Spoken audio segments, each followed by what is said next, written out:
Eric Glover. I'm one of the CFA members off of the UT team.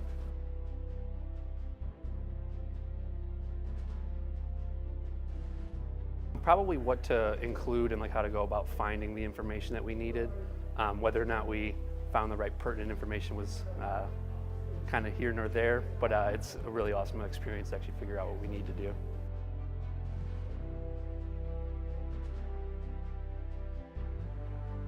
It was probably more of a group aspect. We all have differing opinions, and working through that and seeing who, if we had to make certain concessions or certain assumptions based on other people's opinions, that was probably the hardest thing to get through.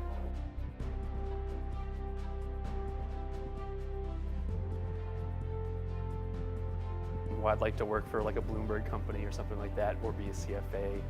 So I mean, this is what I want to do, so I'd like to, it's pretty much right up my alley.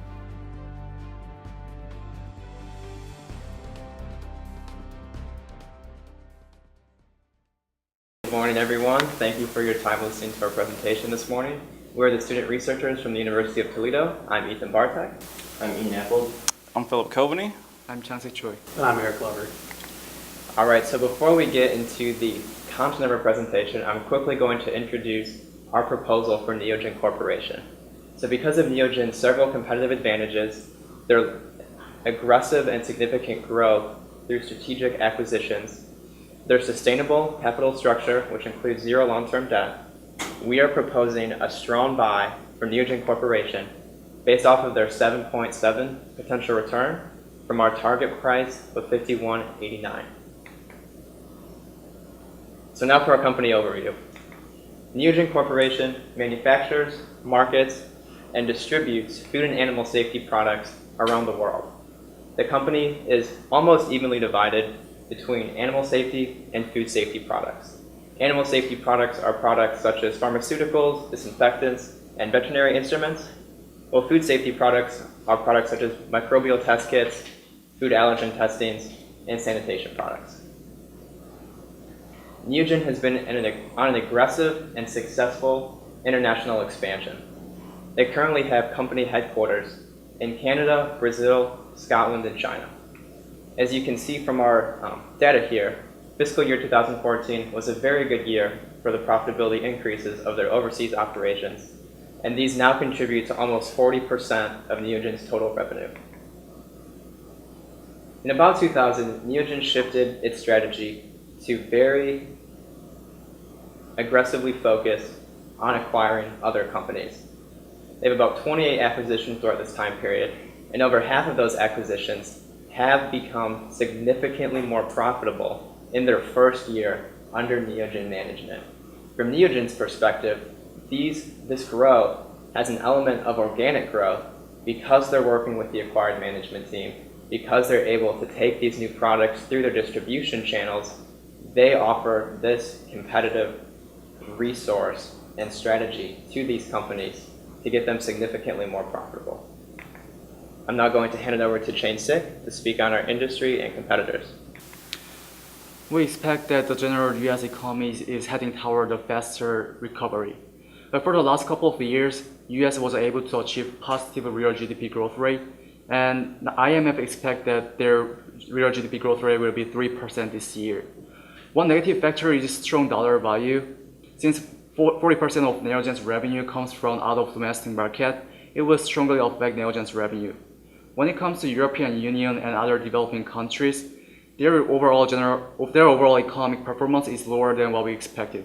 However, the food safety and animal safety industry itself is expanding faster than the general economy.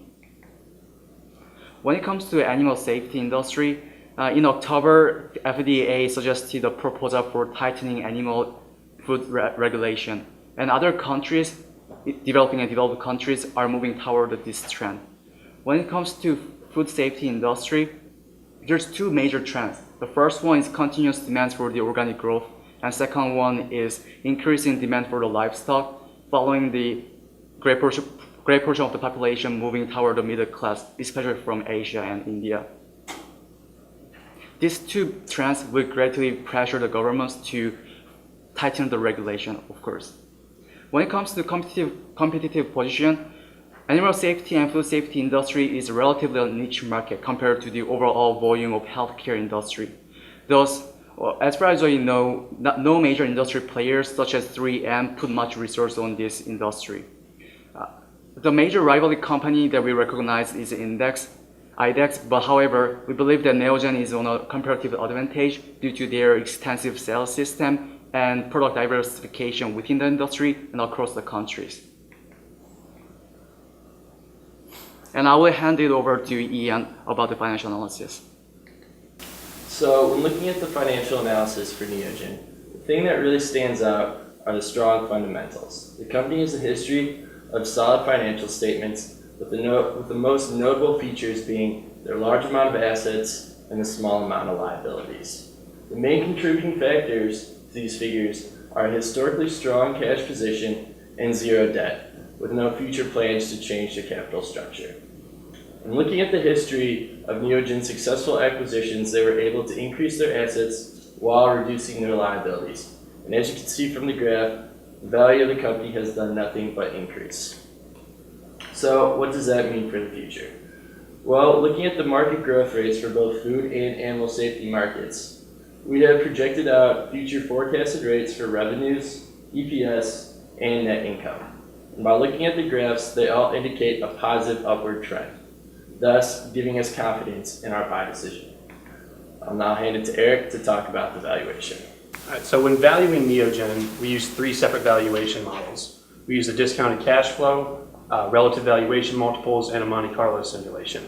The first, the discounted cash flow, we projected out the next 5 years of cash flows to the firm using our pro forma statements and valued them back using a WACC that we calculated during the first deadline of the CFA competition.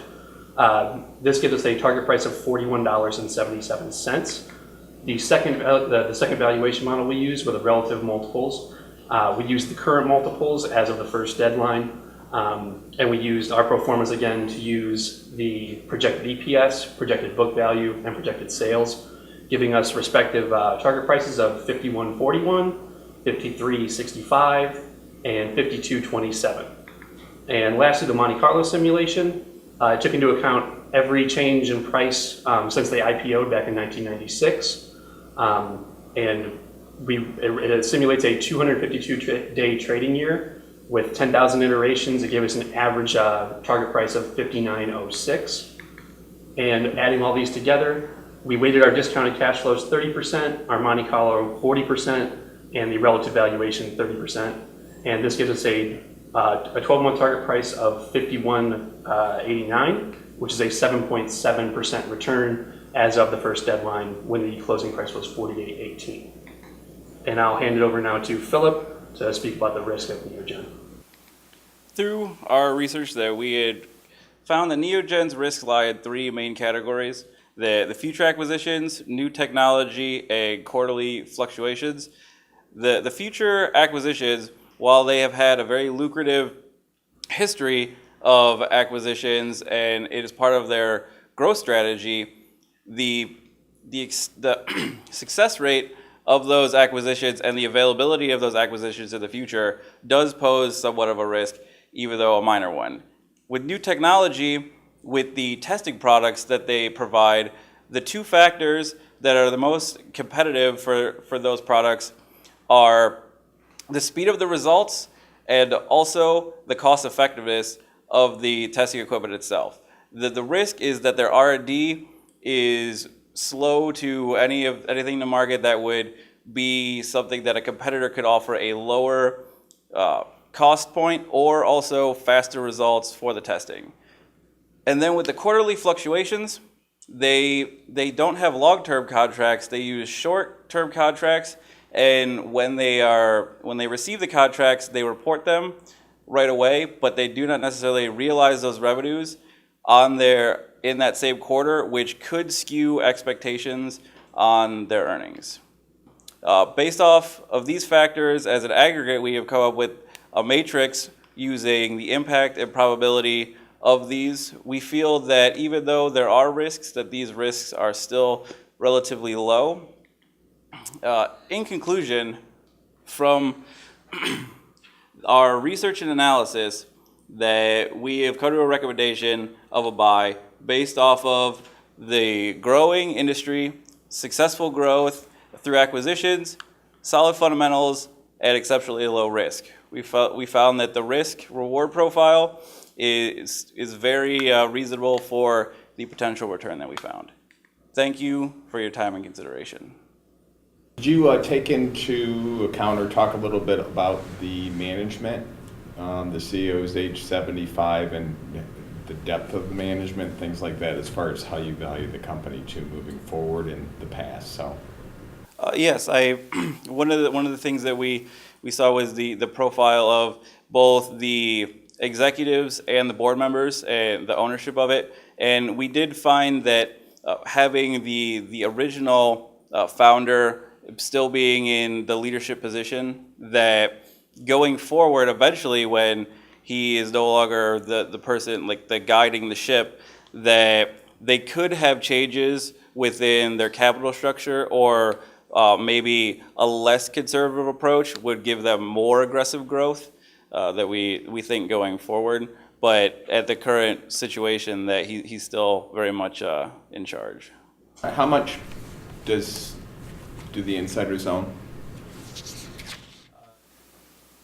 I don't have the information ready on hand. We did pull that when we were comprising our written portion. I apologize.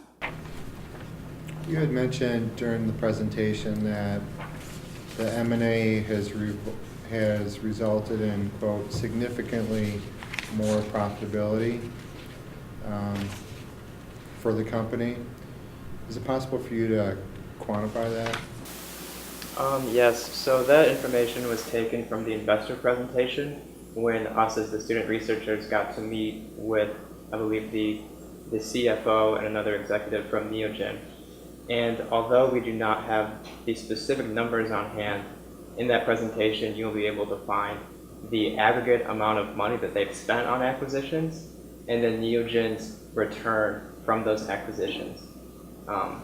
The return was significantly higher than the amount of money that they had paid in cash for those acquisitions.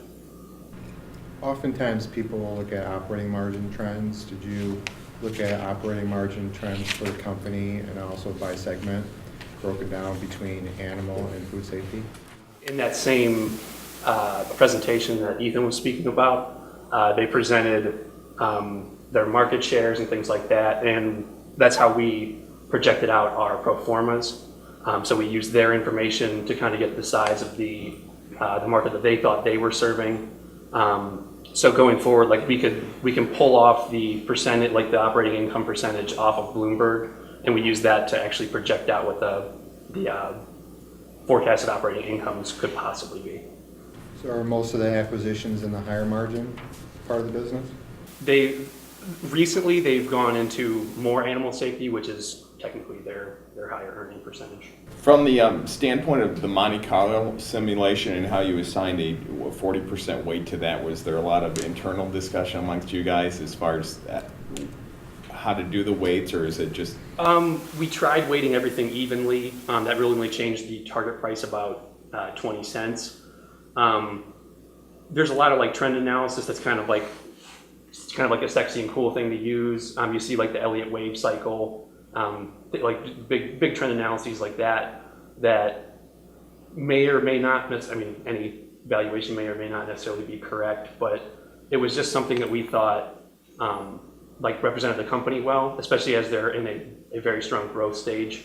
The Elliott wave cycle, for example, projected them just over $60 a share, but that came out after the first deadline, so we did not include that. And also from looking at their historical financials, we noticed it was very steady and very consistent with the trends. So we thought that the trend analysis was pretty accurate because they seem to be on a pretty linear trajectory going forward, where like we had mentioned with the risks, the possible fluctuations in the skewed expectations because of the way that they do their contracts might take something like projected earnings or that and possibly skew like an EPS forecast for a multiples valuation a little bit more to where the accuracy of the trend analysis, I think, was the most conservative and best for our evaluation. And did you, on that note, did you also have discussions on when it's moving from a micro cap back when it started to, you know, a teeny cap to a small cap to a small medium cap now, as far as the future growth rates? Yeah, and I think that's kind of where, really when we were just breaking down if we thought it was a buy, a sell, or a hold, even from that point, and then what really those criteria were, we kind of looked at what lenses to view the company from, and that was, because they do definitely go through different phases in a relatively short amount of time, so I think that was a big factor of discussion when we were trying to come up with that. With the Monte Carlo analysis, so didn't you say you went back to 1996 when it first came public? And correct me if I'm wrong, maybe I don't understand it as well as you guys, but aren't you looking at future price and then previous price and previous growth rates and kind of extrapolating that into the future? So it has nothing to do with fundamentals, it's all about price, right? Yeah, the Monte Carlo, if you want to go to the appendix slide for it, it takes like the natural log of the change during the day, and it calculates a drift out of that. Obviously, I don't know the math off the top of my head, but Excel can do it for you. And it makes a big trend line that takes into account how much it moves during the day, and then we use that with a random number generator to forecast out over 252 trading days to get a final average price. It's not really fundamentals based at all. No, not necessarily. It's more of purely a price-based. like a technical analysis Yeah. with the trend of where the price goes. And how large is the actual market that they're serving? If you talk about that as far as market share and how large the market is, and what's the upside potential? According to the presentation we went and saw in, I believe it was end of November, around November, somewhere in there, they gave us these exact numbers. And using those, that's how we extrapolated how big the market would become. And the food safety industry is one of the faster growing markets. There's lots of articles out now talking about how many billions of dollars it's going to grow by 2019. And going forward, we went from, I guess our projections are about 500 million or so growth in the next 5 years. It's going from about about $1 million or about $1 billion now for their niche market to about 1.6 in 5 years. They have 12% market share, is that right? Yeah, 12%. From the competitive position on IDEX, did you kind of go back to that chart, or you might have to reference that, but you kind of discounted them as a true competitor because they only compete in certain areas? Yeah, IDEX is IDEX does the testing equipment and stuff. They don't necessarily target the exact same, since Neogen's such a niche and they're doing just like food and animal safety testing. They tend to they were pretty adamant about saying in their presentation, like, we don't really have any strict competitors. IDEX does make testing equipment and they overlap a little bit. On the animal or food side? IDEX, animal or food? It might honestly be both. I think it's both. Yeah. They have a decently wide array, but they do like water testing and things like that too. And what we found is we really tried to find where the biggest overlaps were from, like, an aggregate of all their different segments, including their smaller, which are much smaller portioned, like genomics and other things, to try to find like someone who really was directly competing with them. We found a lot of things. 3M had some products that overlapped, but it wasn't a significant enough amount that they were considered to be like a direct competitor of that. So we found a lot of different industry people who they were competing against, but it was only on maybe like a product or a certain product line segment and not an entire like piece of their business. Goodwill and intangibles, a good portion of their assets? I think so, because of all their acquisitions, yeah. Do you have the balance sheet? Yeah. Fine. Thanks, guys. Thank you. you.